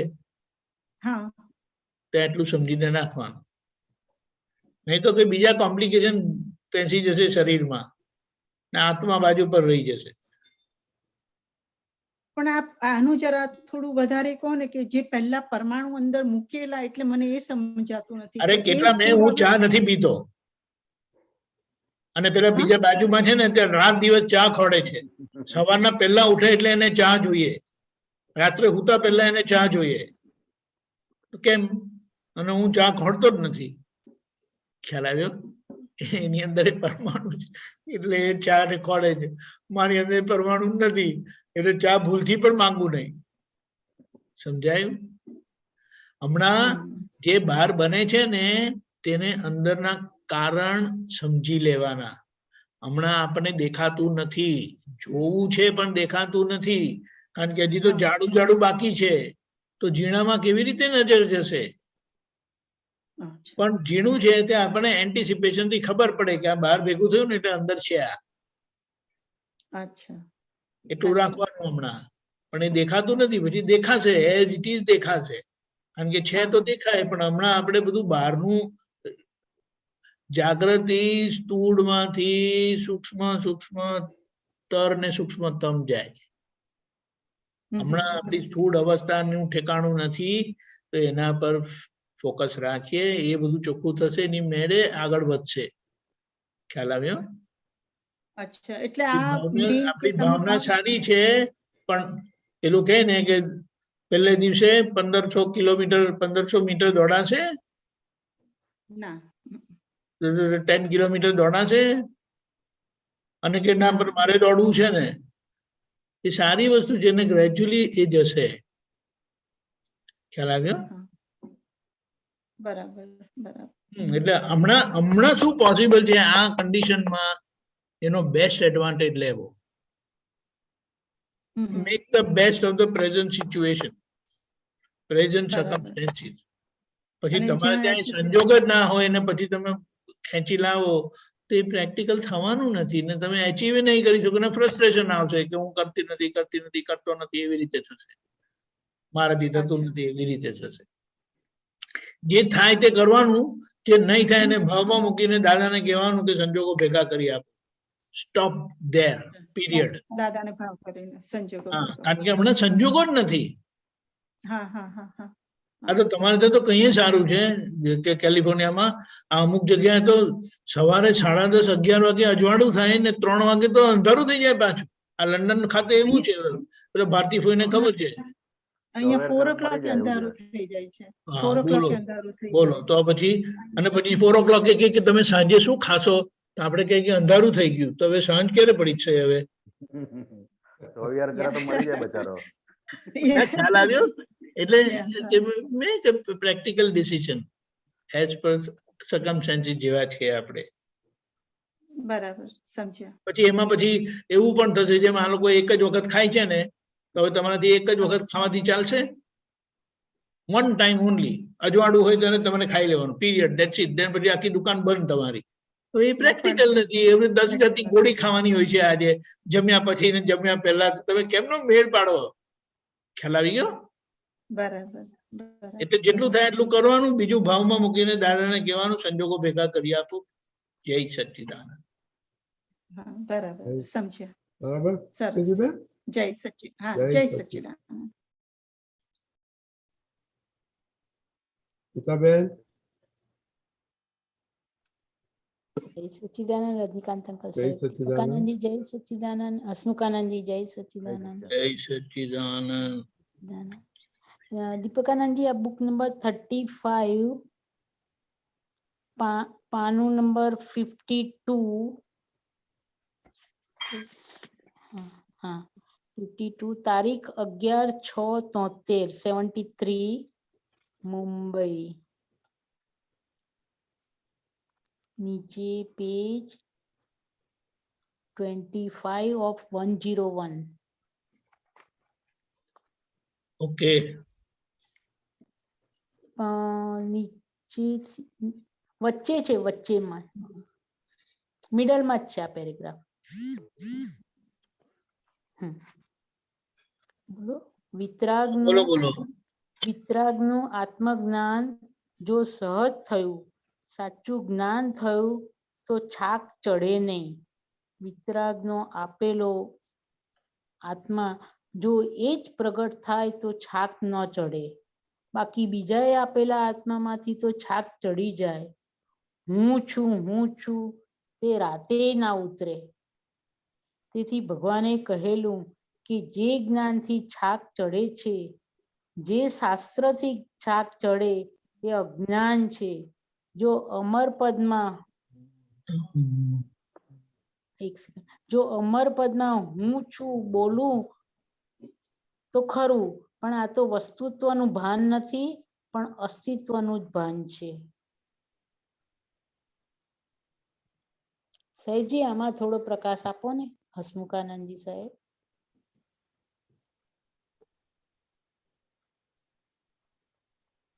વિતરાગોનું આત્મજ્ઞાન જે સહજ થયું એ સાચું જ્ઞાન થયું તો છાક ચડે નહીં.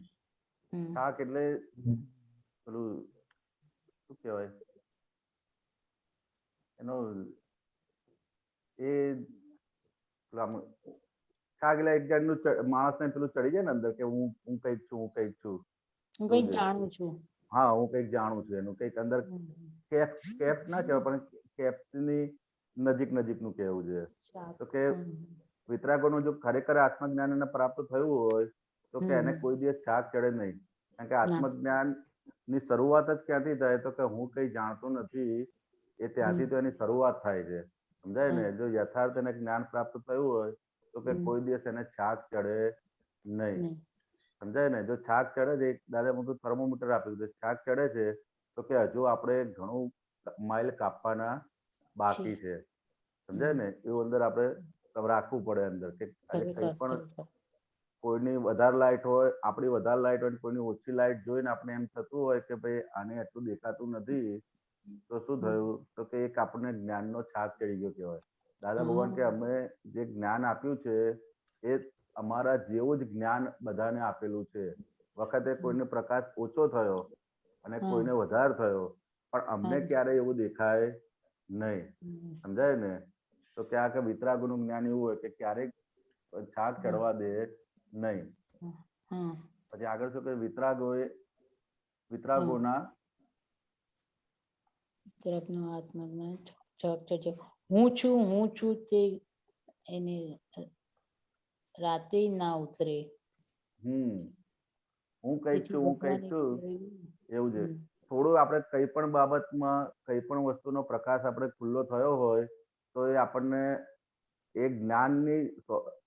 જ્ઞાનનો સ્વભાવ શું છે? તો કે આપણને ક્યારેય એ ના કરવા દે, પડવા ના દે. ખ્યાલ આવ્યો?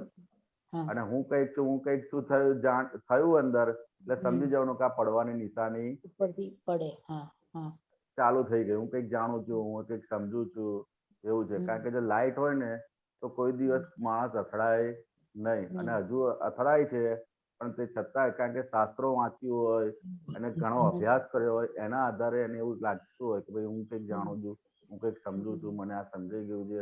ઘણી વખત આપણે ઘણું સાંભળ કરીએ ને તો પણ આપણને એવું થઈ જાય. ખાલી શ્રવણ કર્યું હોય ને તો આપણને એમ થઈ જાય કે ભાઈ આ મેં સાંભળેલું છે, મેં આ જાણું છું, આનું આમ છે, આનું આમ છે, એ બધી જ વસ્તુ થઈ જાય. પણ જયારે પ્રેક્ટિકલમાં આવે ત્યારે શું થઈ જાય?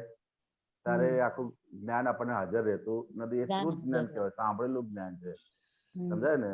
તો કે શ્રુત જ્ઞાન તો એ અમુક વસ્તુ સુધી આપણને કામ લાગે, પણ ખરેખર શું છે?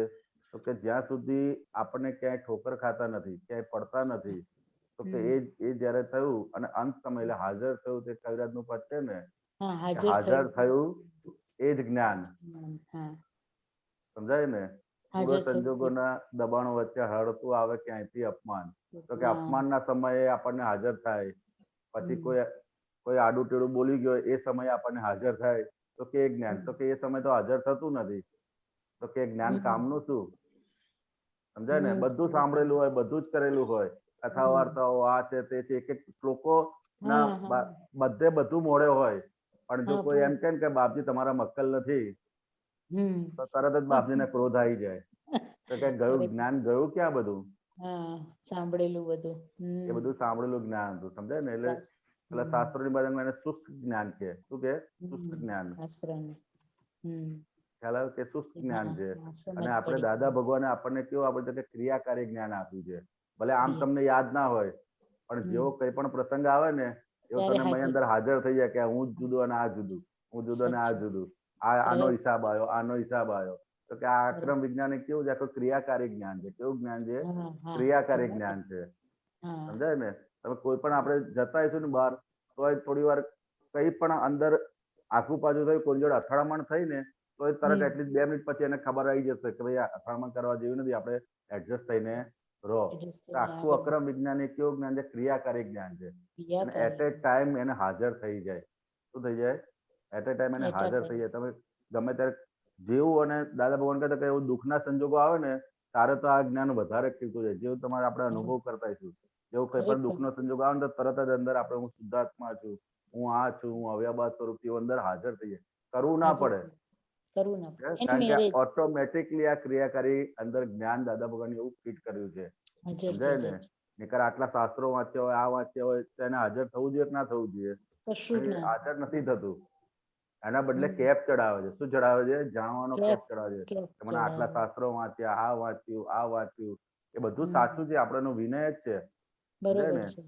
પણ એનાથી કઈક ઘણું વધારે આપણને દાદા ભગવાન થકી આપણને પ્રાપ્ત થયું છે. ક્રિયાકારી જ્ઞાન પ્રાપ્ત થયું છે. જ્ઞાન પ્રાપ્ત થયું છે?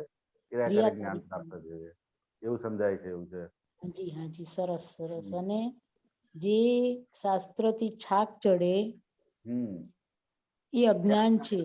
જો અમર પદમાં હું છું બોલું તો ખરું, પણ આ તો વસ્તુત્વનું પણ ભાન નથી અને અને અસ્તિત્વનું પણ ભાન. અસ્તિત્વનું ભાન છે.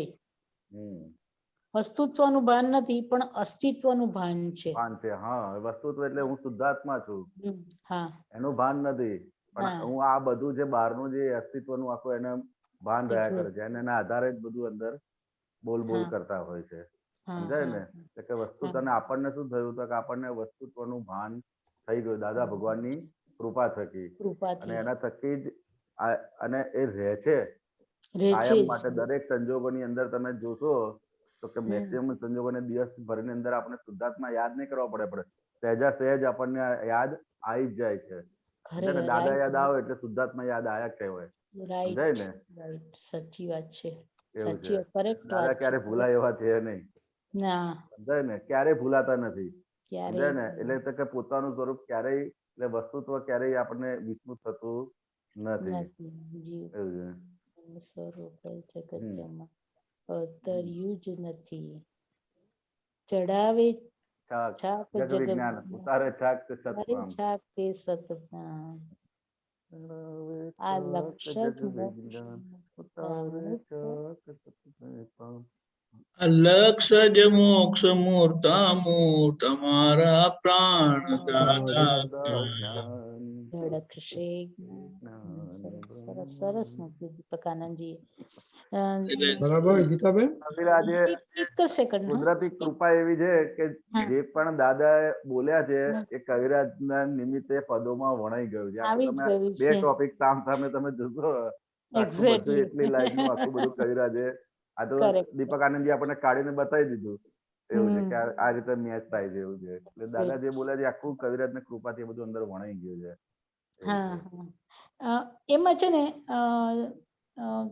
હસમુખાનંદજી એમાં એક લીટી નીચે આપી છે કે આત્મજ્ઞાન દરેક મનુષ્ય જુદા જુદા હોય પણ વિતરાગ ભગવાનનું આત્મજ્ઞાન એકલું જ કેફ ચડાવે નહીં. હવે જે આપણે હમણાં જ વાત કરી ને આપે કે આત્મજ્ઞાન દરેક મનુષ્ય જુદું એટલે એ મનુષ્યનો જેવો જેટલો એનો પ્રકાશ ઝીલી એ જ્ઞાનનો ઝીલી શકે એટલે એને એ બધું જુદું જુદું કહ્યું. કોઈને હા આપણને જે આવ્યું છે પ્રતીતિ સ્વરૂપે આવ્યું છે. પ્રતીતિ સ્વરૂપથી શરૂઆત થઈ અને છેક કેવળ થાય ત્યાં સુધી એ આખું આત્મજ્ઞાન જ કહેવાય. સમજાય ને? પણ આપણને પ્રતીતિ એટલે બીજ સ્વરૂપે બીજથી આખો પૂનમનો જે માર્ગ ખરો ને એની આખી વાત છે. એવું છે કે આત્મજ્ઞાન દરેક મનુષ્ય અલગ અલગ હોય. એ બીજથી માંડી એટલે જ્યારથી એ પોતાના દોષો તરફ એની દ્રષ્ટિ જવાની શરૂઆત થાય એટલે દાદા ભગવાન કહે કે એને શાસ્ત્રોમાં છે કે માણસની અંદર કરુણા એટલે બીજાના દુઃખે એ દુઃખી થવાની શરૂઆત થાય ને ત્યાર પછી એને આગળ જતા સંકેત પ્રાપ્ત થાય. આત્મજ્ઞાન પ્રાપ્ત થવાની શરૂઆત ત્યારથી થાય. એવું છે કે એટલે કરુણાનું એક બીજ અંદર પડે ને ત્યાર પછીથી આગળ કરુણાના માર્ગે ત્યાં સુધી તે માર્ગમાં પણ આવ્યો નથી. સમજાય ને? કે બીજા કોઈનું દુઃખ જોઈને એને દુઃખ નથી થતું ને ત્યાં સુધી એ માર્ગમાં પણ આવ્યો નથી. પણ બીજાનું દુઃખ જોઈને એને દુઃખની જેવી આમ થાય ને કે દુઃખી થઈ જાય પોતે તો કે પછી એને આગળ જતા આખું આત્મા પ્રાપ્તિનો એનો માર્ગ એને મળશે. એટલે ત્યાંથી શરૂઆત થતા છેક કેવળ જ્ઞાન થાય ત્યાં સુધીનું એટલે કે દરેક મનુષ્ય એ અલગ અલગ જ એની ડિગ્રી એટલે પ્રમાણે અલગ અલગ જ રહ્યા કરે. એવું છે. જ્ઞાન એક જ છે પણ એના પ્રમાણે અલગ અલગ કોઈને 20 એવું છે. મૂળ જ્ઞાન એક જ છે. હાજી દીપકાનંદજી આપણે હમણાં વાત કરી ને પહેલા બાળકો સાથે તો એમાં છે ને 2-3 દાદાના છે એ તમને પેજ નંબર આપી દઉં. એ પણ બુક નંબર 35 અને પેજ નીચે 21 of 101. 22 કીધું 21 of 101. ઓકે. અને વચ્ચેથી છે આ તો પબ્લિક કેવી છે એક પાટેથી બીજે પાટે ચડાવી દે ત્યાંથી છે તે છેક નીચે સુધી છે સાહેબ. આખું અડધું પેજ છે નીચેથી. ઓકે સાહેબ. હાજી સાહેબ. જય સચ્ચિદાનંદ દીપકાનંદજી. હસમુખાનંદજી જય સચ્ચિદાનંદ. જય સચ્ચિદાનંદ. જય સચ્ચિદાનંદ કીતાબેન. ઓકે, સામાયિક ટાઈમ. આપણે હમણાં જે આહાર સંબંધી છૂટાપણા સાથે જે આ કરીએ છીએ સામાયિક અને પ્રતિક્રમણ, તો આપણે આગળ વધીએ ધીમે ધીમે. આમાં એક વસ્તુ સમજવાની છે કે આપણે કરવા સ્વરૂપે આ નથી. સહેજા સહેજ બને ખાલી આ તો આપણે કે આપણે નક્કી કરીએ છીએ, નક્કીપણાનું ફિલ્ટર વાપરીએ છીએ એટલે પ્રજ્ઞા શક્તિનો પ્રકાશ એ રીતે આપણને બધું દેખાડશે. જેમ આપણે નક્કી કરીએ અહીંયાથી ભાવનગર જવું છે તો ભાવનગરના રસ્તા બધા બતાડે, ગાડી બતાડે, બસ બતાડે, રસ્તા બતાડે, બધું જ બતાડે. અને એના આધારે આપણે પછી ભાવનગર પહોંચીએ છીએ. એવી રીતે એક એક બાબતોને લઈને આપણે એક પ્રયોગ સ્વરૂપે આખું આ મૂકીએ છીએ, પણ એમાં ભગવાનનો ઉપયોગ જ એટલે શુદ્ધાત્માનો ઉપયોગ જ એમાં આખો આપણો કેળવાય છે. અને એ કેળવાતા આપણી સમજણ ખુલ્લી થાય છે કે જે સમજણથી આપણને આપણી અંતરાત્મા દશા સમજાય, અંતરાત્મા દશાનો પુરુષાર્થ ખબર પડે અને આપણે એ પુરુષાર્થમાં રહીએ કે જેથી કરીને આપણી 5 આજ્ઞા બહુ સારી રીતે આપણાથી એમાં રહેવાય. એટલે એ રીતે આપણે આ રાખ્યું છે. કારણ કે આ બધા પ્રયોગ દાદાએ આપેલા છે, દ્રષ્ટિ સાથેના પ્રયોગો, એ આપણને ઉપયોગમાં સ્થિર કરે છે અને આપણું જીવન ઉપયોગમય કરાવે છે. એટલે એનો આપણે લાભ લઈએ છીએ. તો ચાલો હું બોલાવું છું. અશોકાનંદજી બોલજો. ઓકે. જય સચ્ચિદાનંદ. જય સચ્ચિદાનંદ. હે દાદા ભગવાન, હે દાદા ભગવાન, હે શ્રી સિમંદર સ્વામી પ્રભુ, હે શ્રી સિમંદર સ્વામી પ્રભુ, શુદ્ધાત્માના દિવ્ય જ્ઞાન પ્રકાશમાં, શુદ્ધાત્માના દિવ્ય જ્ઞાન પ્રકાશમાં, પ્રજ્ઞ પ્રકાશમાં, પ્રજ્ઞ પ્રકાશમાં આજ દિન સુધી આહાર સંબંધી જે દોષો થયા છે તેને શુદ્ધ ઉપયોગ પૂર્વક મારી પ્રગટ અંતરાત્મા દશામાં જાગ્રત દશામાં જોવાનું સામાયિક પ્રતિક્રમણ કરવાની પરમ શક્તિ આપો, શક્તિ આપો, શક્તિ આપો. પરમ શક્તિ આપો, શક્તિ આપો, શક્તિ આપો. હે શુદ્ધાત્મા ભગવાન, હે શુદ્ધાત્મા ભગવાન, તમે જુદા, દીપકાનંદ જુદા, તમે જુદા, હસમુખાનંદ જુદા. હે શુદ્ધાત્મા ભગવાન, હે શુદ્ધાત્મા ભગવાન, તમે રિયલ છો, દીપકાનંદ રિલેટિવ છે. તમે રિયલ છો, હસમુખાનંદ રિલેટિવ છે. હે શુદ્ધાત્મા ભગવાન, તમે પરમેનન્ટ છો. હે શુદ્ધાત્મા ભગવાન, તમે પરમેનન્ટ છો. દીપકાનંદ ટેમ્પરરી છે. હસમુખાનંદ ટેમ્પરરી છે. આહાર કરે છે. આહાર કરે છે. હું નિરાહારી શુદ્ધાત્મા માત્ર તેને જાણું છું. હું નિરાહારી શુદ્ધાત્મા માત્ર તેને જાણું છું. હે દાદા ભગવાન, હે દાદા ભગવાન, મને કોઈ પણ રસમાં લુપ્તપણું ન કરાય, મને કોઈ પણ રસમાં લુપ્તપણું ન કરાય એવી શક્તિ આપો. એવી શક્તિ આપો. સમરસી ખોરાક લેવાય એવી પરમ શક્તિ આપો. સમરસી ખોરાક લેવાય એવી પરમ શક્તિ આપો. મને ઉણોદરી પાડવાની શક્તિ આપો.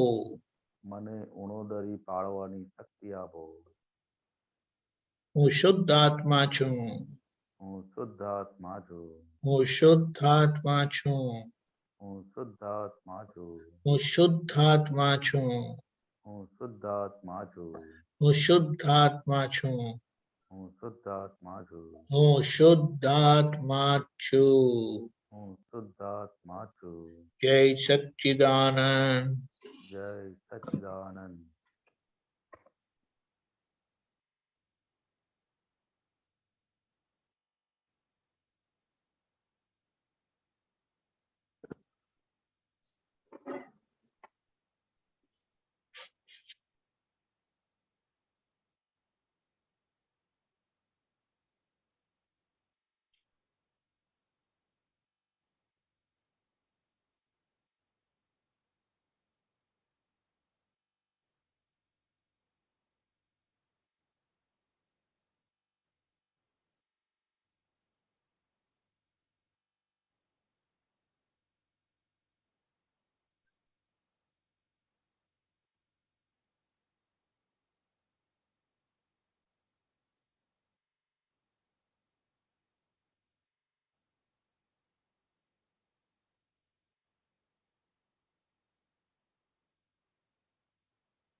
જય સચ્ચિદાનંદ. जय सच्चिदानंद.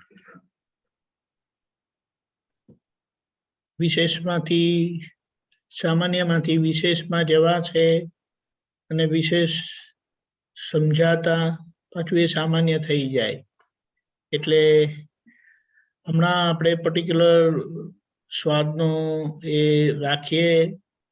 જોવાનું પણ રાખો.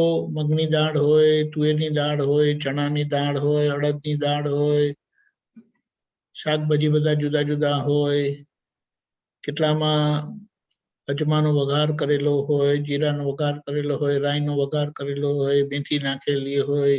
એ બધું આપણે જોવાનું એ ખરું અને પછી એનો ટેસ્ટ એ ધીમે ધીમે ચાવીને લેવાનો.